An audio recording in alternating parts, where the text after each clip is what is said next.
Ladies and gentlemen, boys and girls, hermaphrodites, transgender people, people with no gender identity, people with fluid gender identities, house pets, house plants, whatever the fuck you are, I have discovered something.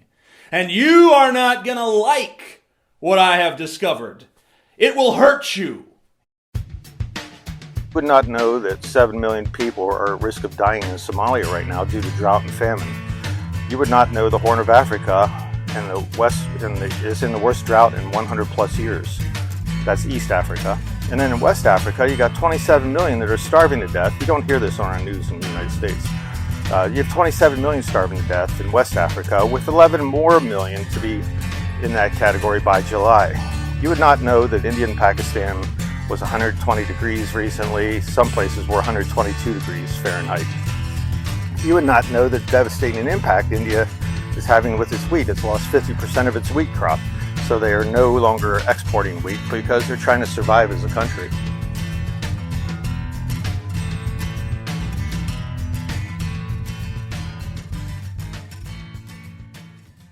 The one everybody will know me for now is a movie called Collapse.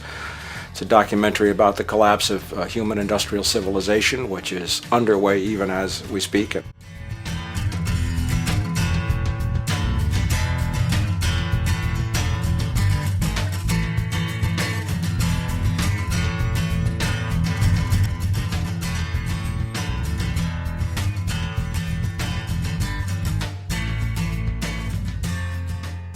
That we live in an infinite growth paradigm. The economic paradigm we live in now is a Ponzi scheme. Nothing grows forever. It's not possible. As the great psychologist James Hillman wrote, the only thing that grows in a human body after a certain age is cancer. And I think that that's clearly what we're seeing now at the end of human industrial civilization, with a population approaching 7 billion.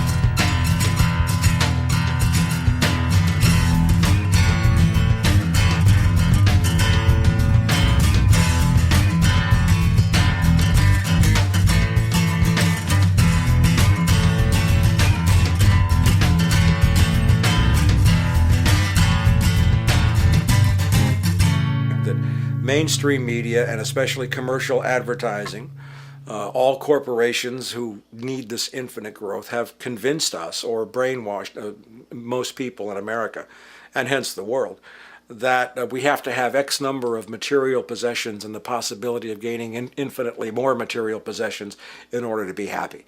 That's just not true. And that's also a big lie. The American dream says you can have anything you want if you work hard enough for it. Well, what that doesn't say, according to the old American dream, was if you burn enough oil to get it.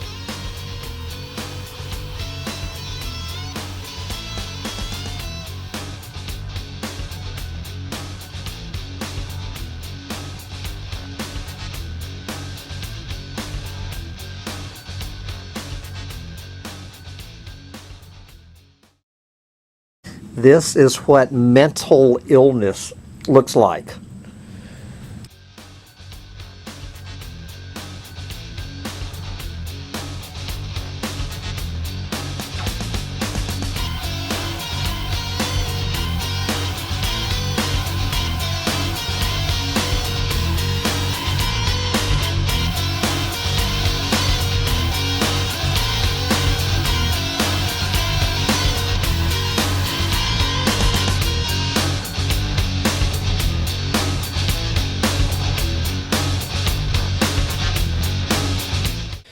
For depressed people is it gets them to stop thinking about their depression. It gets your mind off your pointless, useless, teeny-weeny little existence.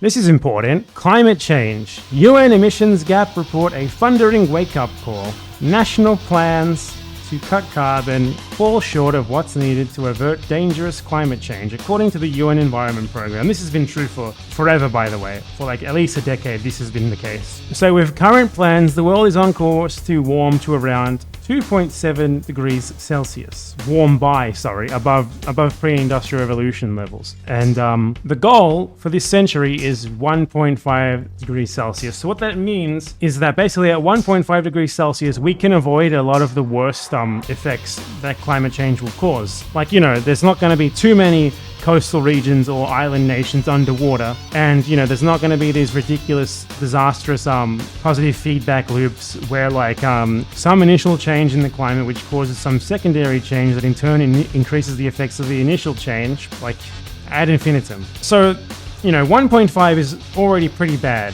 2.7 will be utterly fucking disastrous. Obviously humans are going to survive in some capacity, but within 100, 200 years, we'd have to have evacuated coastal areas. Most of them will be underwater because sea levels would have raised a ridiculous degree due to melting polar ice caps. That's just one thing. There'll be far more natural disasters. In general, there's a million fucking reasons why this is terrible. And of course, countries are not committing to what's remotely needed. And do you know why they're not committing to what's remotely needed? It's because they do not have the interests of you and the average person at heart. They have the interests of lobby groups at heart. Lobby groups for fossil fuel companies are the reason why, especially the first world, which is the part of the world that can and should transition to clean energy first before helping the rest of the world do so. They are the reason why it doesn't happen. We have the technology. It would take 10, 15 years maximum for these countries to build a bunch of nuclear power plants, mostly as backup batteries, wind power, solar power, etc., and transition to practically entirely renewable energy and nuclear energy focused economies and focused power grid. But why don't they do it? Because people want to sell fossil fuels still.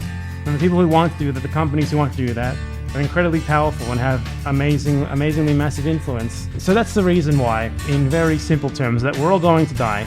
Well, okay, maybe not all of us are going to die, but you might want to move inland. That'll give you the highest chance of survival. But no one's going to be able to get away from the effects. Some more than others.